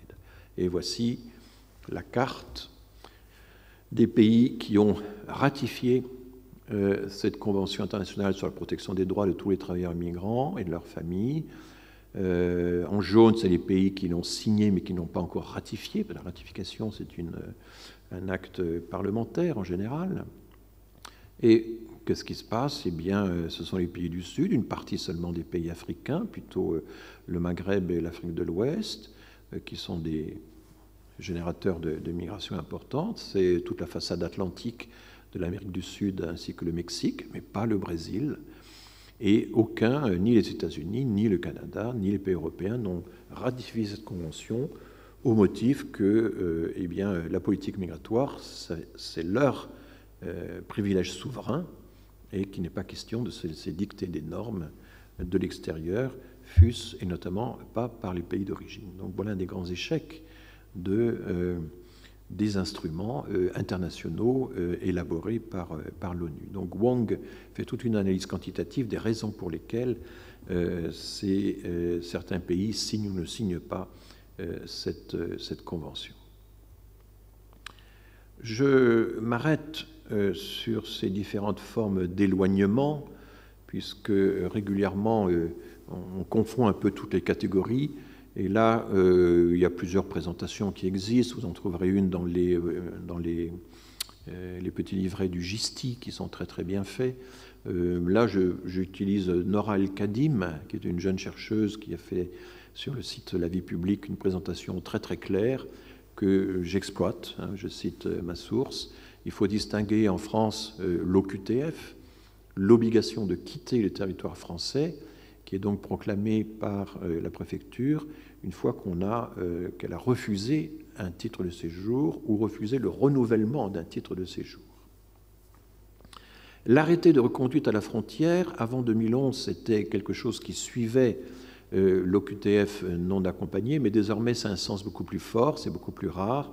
L'arrêté de reconduite à la frontière, c'est une mesure exceptionnelle qui concerne des étrangers présents depuis moins de 3 mois, donc ce ne sont pas des immigrés au sens ni policier ni démographique du terme, mais ce sont des étrangers présents depuis moins de 3 mois qui ont travaillé sans autorisation, première raison, ou bien qui présentent une menace pour l'ordre public. Voilà donc le périmètre des arrêtés de reconduite à la frontière. L'arrêté d'expulsion, c'est encore plus rare. Ça peut être un arrêté préfectoral ou ministériel, et cette fois, c'est un étranger qui présente pas simplement une menace pour l'ordre public, mais une menace grave pour l'ordre public. Je passe sur la distinction entre une menace grave ou pas grave pour l'ordre public, évidemment, est forcément arbitraire. L'interdiction du territoire français, c'est encore autre chose. C'est une décision de justice, c'est une peine prononcée par un juge qui peut condamner quelqu'un à ne plus se présenter sur le territoire français. Ou ça peut être une peine complémentaire qui accompagne d'autres peines dans le jugement. Le refoulement, C'est un terme assez générique en français, mais aujourd'hui, il a pris un sens très particulier. C'est vraiment un sens par rapport à la Convention de Genève de 1951. La Convention de Genève intègre un principe fondamental qui est le principe de non-refoulement. En anglais, on utilise non-refoulement. Enfin, le terme français est utilisé dans le vocabulaire anglo-saxon, tellement c'est un terme qui est marqué par la Convention de Genève. Qu'est-ce que ça veut dire? Ça veut dire qu'il n'est pas possible, on ne peut pas renvoyer un étranger vers un pays où sa liberté ou sa sécurité est menacée. Voilà, c'est la théorie. En principe, on ne peut pas renvoyer un étranger vers un pays où sa liberté ou sa sécurité est menacée. Donc c'est le principe de non-refoulement qui est peut-être l'article le plus fort de la Convention de Genève, car la Convention de Genève, je le rappelle, ne contient aucune référence à l'asile. Elle marque le principe de non-refoulement, mais elle n'oblige absolument pas les États à accueillir des demandeurs d'asile. Ça se fait par d'autres biais. Le dublinage, alors on parle plus souvent des dublinés, on parle des personnes que de... Enfin là, comme j'ai des substantifs, je vais m'aligner, dublinage est parfois utilisé dans la littérature, eh bien c'est la référence au fameux règlement de Dublin III. Ça ne concerne que les demandeurs d'asile. On peut renvoyer un demandeur d'asile vers le premier pays de l'Union européenne où il est entré. Encore faut-il que... où il est entré et a été enregistré. Encore faut-il que ce premier pays en question accepte. Donc la France envoie à l'Italie, par exemple, pour prendre un exemple au hasard, la France envoie en Italie toute une série de noms de personnes dont elle pense qu'ils sont d'abord entrés en Europe sur le sol italien, et puis l'Italie accepte ou pas, et en fait n'accepte qu'une partie de ces demandes de dublinage présentées par la France. Voilà. Et puis, encore une autre formule, les accords de réadmission. Alors ça, c'est pour assurer l'éloignement vers le pays d'origine, toutes sortes d'éloignements, mais ce sont des accords bilatéraux avec les pays d'origine, et ces accords, de plus en plus, consistent à conditionner l'aide au développement. Elle ne sera accordée que si le pays accepte de réadmettre chez lui les personnes qui ont été éloignées par le pays d'immigration. L'Union européenne a signé un très grand nombre, une quinzaine au moins, d'accords de réadmission avec des pays du Sud, et certains pays européens ont leurs propres accords de réadmission. Donc, vous voyez, OQTF, arrêté de reconduite à la frontière, arrêté d'expulsion, interdiction du territoire français, refoulement, dublinage, accord de réadmission. On a quand même une panoplie assez importante. Et donc, si on veut étudier l'impact d'une politique migratoire sur l'effectivité de toutes ces opérations, il faut évidemment entrer dans le détail, et c'est ce que font les chercheurs les plus accrochés à cette affaire.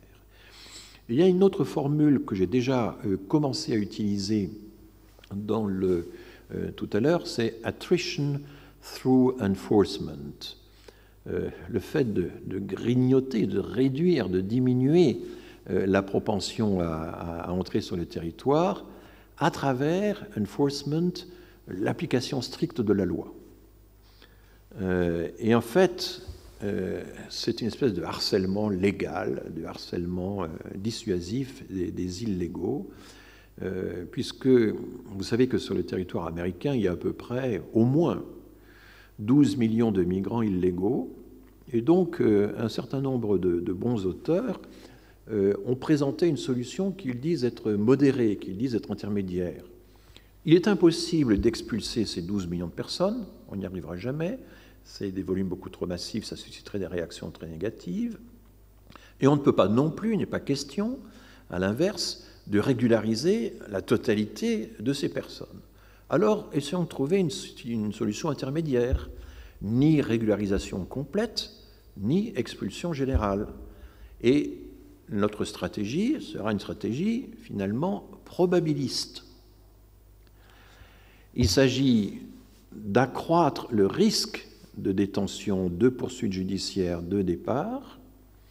Il s'agit aussi de réduire la probabilité d'obtenir un emploi, et là on va armer les employeurs pour rejeter les candidats en situation illégale.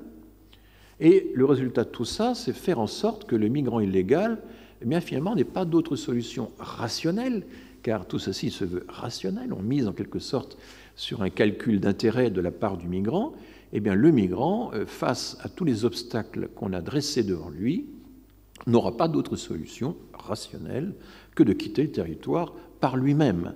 Et l'expression utilisée, c'est to self-deport, s'auto-refouler, s'auto-expulser.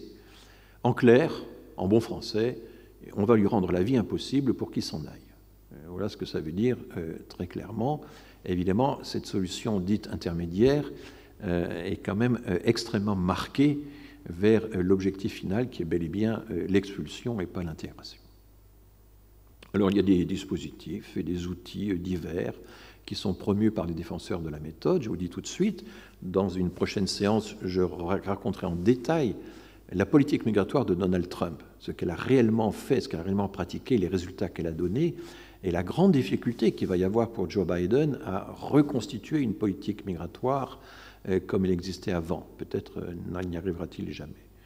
En tout cas, je peux vous dire qu'un certain nombre de ces dispositifs et outils ont été utilisés par les promoteurs de la nouvelle politique migratoire sous Donald Trump. Il y a d'abord l'idée de généraliser e-Verify. J'ai fait une faute, Verify, FY évidemment, qui est un fichier national qui permet aux employeurs de vérifier le statut légal des candidats à l'emploi ou de leurs employés actuels. Donc tout employeur devrait pouvoir se mettre sur ce fichier et savoir aussitôt si vous êtes en situation légale ou pas. Évidemment, un tel système n'existe pas en France. Et, il y a une obligation pour les employeurs à vérifier le statut légal des personnes, mais pas via un fichier national. Alors la rétention préventive des illégaux, ça c'est un outil redoutable qui permettrait donc, ça consiste à permettre à la police des États fédérés, à interpeller toute personne qu'elle pourrait suspecter d'être illégale, et ceci sans attendre l'examen complet des dossiers. On ne pourrait pas présenter, par exemple, un récépissé de convocation en préfecture dans l'intervalle, comme ça peut se faire en France. Et puis, une autre mesure préconisée par les promoteurs de la méthode Attrition Through Enforcement, c'est d'interdire strictement les villes sanctuaires, ces villes des États-Unis qui décident d'accueillir des migrants même s'ils sont illégaux. On a un modèle de ce type de législation, et ce modèle, c'est la fameuse loi de l'Arizona, qui a été décidée par la Chambre de l'Arizona. Ça s'appelle Arizona SB 1070, mais enfin on parle généralement de la loi de l'Arizona, une loi qui a été promue par la gouverneure Jan Brewer, et qui se fonde, qui est motivée par le fait que l'Arizona, donc zone frontière du Mexique, tout à l'heure la photographie de Donald Trump, n'est-ce pas, le long du mur, c'est une photographie prise en Arizona, eh bien compte à peu près, semble-t-il, 460 000 illégaux pour 4 millions d'adultes. Donc ça fait 12% de la population adulte vivant en Arizona est en situation illégale. Ce sont des proportions absolument considérables, hein, évidemment. Alors, dès que cette loi a été promulguée par l'Arizona, ça a suscité des protestations des associations, des minorités hispaniques, les latinos, comme on dit, dans un très grand nombre de villes du pays. La protestation n'a pas été limitée à l'Arizona, elle s'est étendue à l'ensemble du pays. En mai 2010, une juge de district a invalidé une grande partie de la loi, et puis ensuite la justice fédérale, à la demande du président Obama, qui avait une politique migratoire très restrictive, mais qui a trouvé là le moyen de redorer son image auprès de la minorité hispanique. Il y avait aussi un peu tout ce problème-là. Et ceci, il l'a fait en dépit de sondages qui étaient très, très favorables à la loi de l'Arizona. Sur l'ensemble des États-Unis, à peu près 60% de la population était favorable à un contrôle de l'immigration selon les termes de la loi de l'Arizona, qui donc applique ce fameux système de Attrition Through Enforcement. Mais voilà qu'en juin 2012, La Cour suprême a décidé de s'investir de la question, c'est que la Cour suprême est totalement libre de son calendrier, elle prend tout le temps nécessaire pour se saisir d'une affaire, elle s'en est saisie et elle a invalidé 3 des 4 articles de la loi. Et alors le résultat est assez étonnant pour un Français, parce que, et ça a suscité d'énormes discussions, parce que ces attendus peuvent paraître un peu contradictoires. D'abord, il est anticonstitutionnel, explique la Cour suprême, d'obliger un immigrant à avoir en permanence ses papiers sur soi. Donc, ça ne permet pas, si vous voulez, un contrôle immédiat. D'autre part, impossible, rappelle la Cour suprême, d'interdire à un sans-papier de postuler à un emploi. Les sans-papiers qui sont aux États-Unis travaillent beaucoup, ils ont un taux d'emploi qui est très fort, et cet emploi est extrêmement utile à toutes les entreprises agricoles, commerciales, industrielles, etc. du pays. Et là, la Cour suprême n'a pas suivi l'article de loi qui voulait limiter l'emploi aux personnes en situation régulière. Donc, mais on a la même chose en France. Les sans-papiers peuvent tout à fait être employés dans notre système sur le marché de l'emploi. Et puis, troisième disposition, on ne peut pas arrêter sans mandat un individu simplement parce qu'il est sans papier. Il faut un motif beaucoup plus solide, il faut un mandat, donc un mandat à la suite d'une affaire, d'une investigation sur une affaire précise, et pas simplement un soupçon. Mais, et c'est là que cette dernière décision de la Cour a un peu surpris tout le monde, la Cour a autorisé à l'unanimité, et à l'époque elle était plus équilibrée qu'elle n'est maintenant après les récentes nominations de Trump, la Cour suprême autorise à l'unanimité un État fédéré à contrôler le statut légal des personnes s'il a le soupçon raisonnable qu'elles sont en situation illégale. Alors là, ça se rapproche du droit français, puisque nous avons à peu près la même chose en droit français. La police a tout à fait le droit de demander à quelqu'un ses papiers, de vérifier son statut légal ou illégal par rapport au séjour en France. Voici une image des très nombreuses manifestations qui ont été suscitées un peu partout dans le pays par la grande discussion sur la loi Arizona. Et vous voyez que tout de suite, la discussion est devenue à porter en fait sur le contrôle au faciès.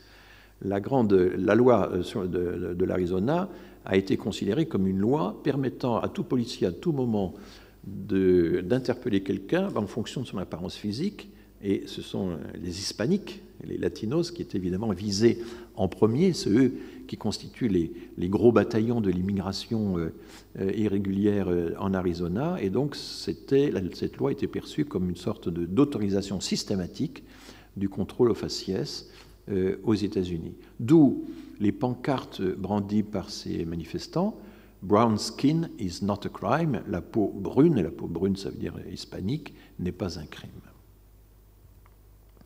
Il y a d'autres expressions, j'arrive à la fin de mon exposé. Je rappelle que l'éloignement, en termes génériques, un euphémisme pour occulter le caractère violent, évidemment, de toute forme d'éloignement. En anglais, c'est deportation, mais deportation ne doit évidemment pas être traduit par déportation, qui chez nous est réservé à la Shoah. D'autres termes très importants dans le débat, c'est la deportability, l'expulsabilité.